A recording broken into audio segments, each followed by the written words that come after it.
Stress is a silent killer that affects us both mentally and physically. Let's explore how it affects us. Stress can lead to anxiety, depression, and other mental health issues. It's important to recognize the signs and take action. Stress can lead to high blood pressure, heart disease, and other physical health issues. It's important to take care of our bodies. Exercise, meditation, and deep breathing can help reduce stress. Find what works for you and make it a part of your routine.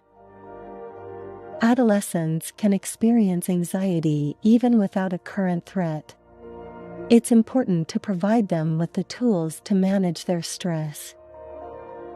Take care of your mental and physical health. Remember, stress is a silent killer.